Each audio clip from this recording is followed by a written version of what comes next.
What if the fate of an entire empire could be changed by a single, unexpected outsider? In the glittering courts of 18th century Europe, few could have predicted that a young German princess born far from the icy palaces of St. Petersburg would, one day, seize the Russian throne and set the stage for a new era. But that's exactly what happened when Catherine, later known as the Great, arrived in Russia as the wife of Peter the Great's grandson. Her journey from foreign bride to empress was anything but ordinary. Whispers of palace intrigue, betrayal, and secret alliances swirled through the corridors of power. Some say Catherine's rise was fueled by her sharp intellect and charm, while others claim it was ruthless ambition that drove her to depose her own husband in a dramatic coup. The truth, as always, lies somewhere in the shadows. Yet, what's undeniable is that Catherine's bold move didn't just change her own destiny, it transformed the future of Russia itself. Her reign would become legendary, but the story of how she claimed the crown is still shrouded in mystery and speculation. And as we peel back the layers of her ascent, the real question emerges: was Catherine truly a visionary leader, or simply the most cunning player in a dangerous game of thrones? The answer begins with the night she took power, and the empire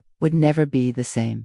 Catherine's rise to power was nothing short of astonishing, but what she did next would leave Europe stunned. Almost immediately, she set out to reshape Russian, just through force, but through ideas. Catherine was captivated by the French Enlightenment, a movement sweeping across Europe that promised reason, progress, and a new way of thinking. She devoured the works of philosophers like Voltaire and Diderot, even exchanging letters with them, eager to prove that Russia could be as sophisticated and forward-thinking as any Western nation. But behind the scenes, there was always a tension between her public image and the reality of her rule. Some historians argue that Catherine's embrace of Enlightenment ideals was more about image than substance, a clever way to win over Europe's intellectual elite while keeping her grip on absolute power. After all, she ruled as an enlightened autocrat, a phrase that sounds almost contradictory. Her authority was unchecked, and she had little patience for those who challenged her will. Yet, Catherine's court became a magnet for artists, writers, and thinkers, all drawn by the promise of royal patronage and the empress's apparent love of learning. She poured resources into building schools, founding the Bolshoi Theater, and amassing a personal art collection that would one day become the heart of the Hermitage Museum. But even as she championed culture and education, rumors swirled about her private life, her relationships, her ambitions, and the lengths she would go to maintain her power. Was Catherine truly inspired by the Enlightenment, or was she simply using its language to mask a regime built on control and intrigue? The debate continues, but one thing is clear: her reign marked the beginning of a new chapter for Russia, one where ideas and ambition collided in spectacular fashion. And as Catherine's vision for her empire grew, so did the challenges she would face. Catherine's passion for progress wasn't limited to philosophy and art. It reached deep into the fabric of Russian society. Determined to modernize her empire, she opened the doors to outsiders, inviting skilled Europeans to bring their expertise to Russia. This bold move sparked a wave of migration, with German settlers arriving in the Volga region, where they would become known as the Volga Germans. For nearly 2 centuries, their communities thrived, blending old traditions with new opportunities. But beneath the surface, not everyone welcomed these changes. Some Russian nobles resented the influence of foreigners, while others whispered that Catherine's policies favored outsiders over her own people. Still, the empress pressed on, convinced that Russia's future depended on learning from the West. Her reforms extended to education, with new schools and colleges springing up across the empire. The Imperial Academy of Fine Arts opened its doors, nurturing a generation of Russian artists who would leave their mark on history. The Bolshoi Theater, founded under Catherine's watch, became a symbol of cultural ambition. Yet, for all her efforts to promote learning and the arts, Catherine's reign was not without its darker side. The very communities she welcomed could later become targets, like the Volga Germans, who, centuries after her invitation, would be uprooted and exiled by Stalin's orders during World War II. Catherine's vision for a modern Russia was grand, but it came with a price. Her drive to transform society sometimes meant forcing change on those who resisted. And her legacy remains a complex tapestry of progress and controversy. As her empire grew more diverse and sophisticated, new tensions simmered beneath the surface, setting the stage for conflicts that would test the limits of her power. And as Catherine looked to expand her reach even further, The next chapter of her reign would be defined not just by culture and reform, but by war and rebellion. Catherine's ambitions didn't stop at the borders of her empire. Determined to secure Russia's place among Europe's great powers, she turned her attention to the south, where the Ottoman Empire had long been a formidable rival. The struggle for dominance erupted into war, and under Catherine's command, Russian forces achieved a string of victories, capturing key fortresses like Azov and Kerch. These triumphs weren't just military milestones, they signaled a new era of expansion, as Russia claimed vast new territories and established its presence on the Black Sea. The newly acquired lands were christened Novorossiya, or New Russia, and soon Russian settlers, guided by Catherine's trusted advisor and rumored lover, Prince Put, began to transform the region's empty steppes into thriving towns and cities. But the Empress's quest for power came at a cost. As Russia's borders pushed outward, unrest simmered at home. The most dramatic challenge came from within, when a charismatic Cossack named Yemelyan Pugachev led a massive peasant uprising. Pugachev's rebellion swept across the countryside, capturing fortresses and even storming the city of Kazan. For a moment, it seemed as if Catherine's rule might collapse under the weight of popular anger. Yet, the Empress responded with ruthless sufficiency, sending her armies to crush the revolt and reassert control. The aftermath was brutal. Pugachev was captured and executed, and the Cossacks, who had once been fierce defenders of the frontier, were forcibly brought under imperial rule. Catherine's annexation of the Crimean, a long-standing thorn in Russia's side, marked another turning point. After centuries of conflict, Crimea was finally absorbed into the empire, further cementing Russia's dominance in the region. But every victory brought new challenges. As the Empress struggled to balance her vision of progress with the realities of governing a vast and restless land, and as the empire expanded, the seeds of future conflicts were quietly being sown, waiting for their moment to erupt. While Catherine's armies marched across the south, another drama was unfolding to the west, a story of betrayal, division, and the erasure of a nation. The Polish-Lithuanian Commonwealth, once a powerful neighbor, had been weakened by years of war and internal strife. Sensing an opportunity, Russia joined forces with Prussia and Austria in a series of secretive deals that would become known as the partitions of Poland. Piece by piece, the Commonwealth was carved up, its lands divided among the victors. For Russia, this meant not only a dramatic expansion of territory but also the sudden inheritance of a vast and diverse population, including one of Europe's largest Jewish communities. Catherine's response to this new reality was swift and controversial. She issued a decree confining Jews to a region known as the Pale of Settlement, a sprawling borderland where they were allowed to live, but from which they were largely excluded from major cities and economic life. Officially, this was presented as a way to manage the empire's new subjects, but many saw it as a form of segregation and control. The Pale would become a defining feature of Jewish life in Eastern Europe for generations, shaping destinies and fueling stories of hardship and resilience. The fate of Poland itself was equally tragic. Once a proud kingdom, it vanished from the map, its people forced to live under foreign rule for more than a century. The echoes of this loss would haunt Europe, fueling uprisings and dreams of independence that would not be realized until the chaos of the First World War. Meanwhile, Catherine's policies toward her new subjects sparked debate and resentment, both at home and abroad. Was she a pragmatic ruler, simply managing a complex empire, or did her actions reveal a darker side to her vision of progress? As the dust settled on the ruins of Poland, the Empress's attention would soon be drawn to the revolutionary storms gathering in the west, storms that threatened to shake the very foundations of her rule. As the 18th century drew to a close, the world outside Russia was changing at a dizzying pace. In France, the revolution erupted with a fury that sent shockwaves across Europe. The execution of King Louis XVI stunned monarchs everywhere. But for Catherine, it was a personal and political turning point. Once a champion of Enlightenment ideals, she now recoiled in horror at the chaos unleashed by revolutionary fervor. The Empress, who had once corresponded with Voltaire and dreamed of reform, abruptly abandoned the liberal optimism of her youth. Instead, she tightened her grip on power, wary of any hint of rebellion that might threaten her throne.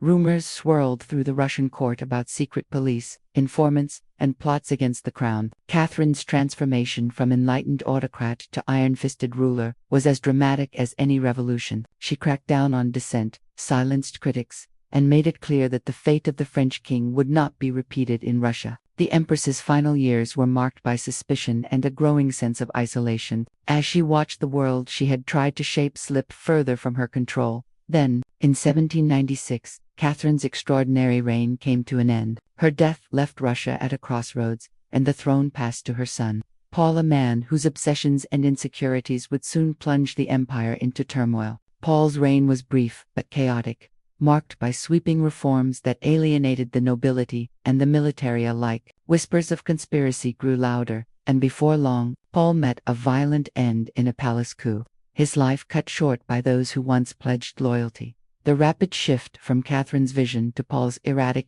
rule left Russia reeling. The empire stood on the edge of a new era, its future uncertain, as old ideals clashed with new realities, and as the storm of revolution continued to rage across Europe, Russia's next ruler would face challenges that would test the very limits of power and ambition.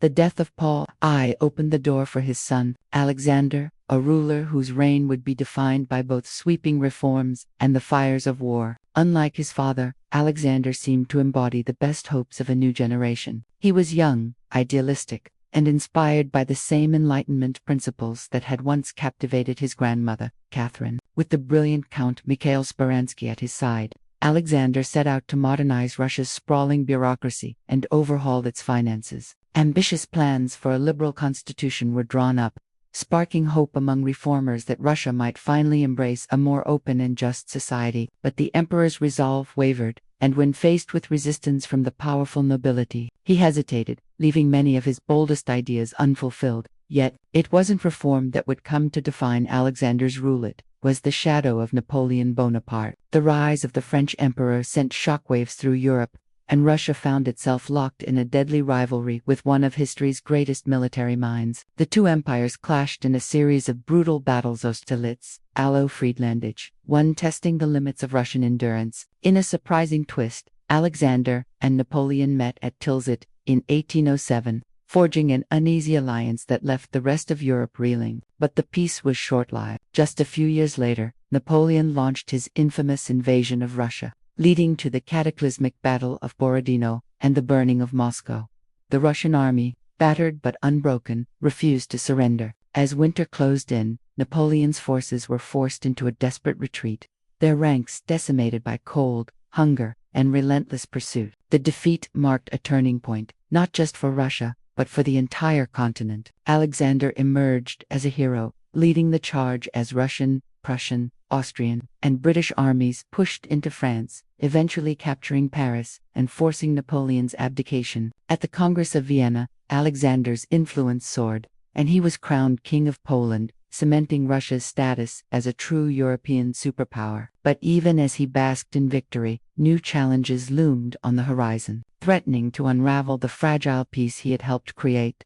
The death of Paul I opened the door for his son, Alexander, a ruler whose reign would be defined by both sweeping reforms and the fires of war. Unlike his father, Alexander seemed to embody the best hopes of a new generation. He was young, idealistic, and inspired by the same Enlightenment principles that had once captivated his grandmother, Catherine. With the brilliant Count Mikhail Speransky at his side, Alexander set out to modernize Russia's sprawling bureaucracy and overhaul its finances. Ambitious plans for a liberal constitution were drawn up, sparking hope among reformers that Russia might finally embrace a more open and just society. But the emperor's resolve wavered, and when faced with resistance from the powerful nobility, he hesitated, leaving many of his boldest ideas unfulfilled. Yet, it wasn't reform that would come to define Alexander's rule. It was the shadow of Napoleon Bonaparte. The rise of the French emperor sent shockwaves through Europe, and Russia found itself locked in a deadly rivalry with one of history's greatest military minds. The two empires clashed in a series of brutal battles. Austerlitz, Alo Friedlandich, one testing the limits of Russian endurance. In a surprising twist, Alexander and Napoleon met at Tilsit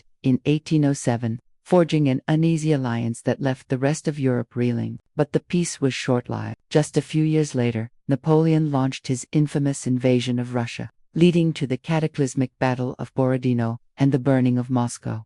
The Russian army, battered but unbroken, refused to surrender. As winter closed in, Napoleon's forces were forced into a desperate retreat, their ranks decimated by cold, hunger, and relentless pursuit. The defeat marked a turning point, not just for Russia, but for the entire continent. Alexander emerged as a hero, leading the charge as Russian, Prussian, Austrian, and British armies pushed into France, eventually capturing Paris and forcing Napoleon's abdication. At the Congress of Vienna, Alexander's influence soared, and he was crowned King of Poland, cementing Russia's status as a true European superpower. But even as he basked in victory, new challenges loomed on the horizon, threatening to unravel the fragile peace he had helped create. While Alexander's triumph over Napoleon reshaped Europe, another, far more brutal struggle was unfolding on Russia's southern frontier. The empire's relentless push into the Balkans and the Caucasus brought it into direct conflict with the Ottoman Empire, Persia, and a patchwork of fiercely independent mountain tribes. These were not quick, decisive wars, but drawn-out campaigns marked by shifting alliances, betrayals, and staggering human costs. The Russian advance was relentless, swallowing up territories like Bessarabia, Circassia, Chechnya, and much of what is now Georgia, Dagestan, Azerbaijan, and Armenia. But the peoples of the Caucasus were not easily subdued. For them, Russian rule meant the loss of ancient freedoms, and resistance became a way of life. The Caucasian War, which erupted in the early 19th century, would drag on for nearly 50 years, becoming one of the bloodiest and most protracted conflicts in Russian history. Reports from the time describe a landscape scarred by violence, villages burned, families uprooted, and entire communities forced to flee into the mountains. Russian generals, determined to crush all opposition, resorted to harsh tactics that left deep scars on the region. The stories of legendary resistance leaders, like Imam Shamel, became symbols of defiance, inspiring generations to fight on, even as the odds grew ever more desperate. But the war was not just a clash of armies. It was a collision of cultures and identities. Russian officials tried to impose their language, laws, and customs on the diverse peoples of the Caucasus, often with little success. The result was a simmering resentment that would never fully disappear, shaping the region's history for centuries to come. Even as the empire celebrated its victories, the cost of conquest was measured not just in land, but in lives and legacies lost. And as the dust settled over the mountains,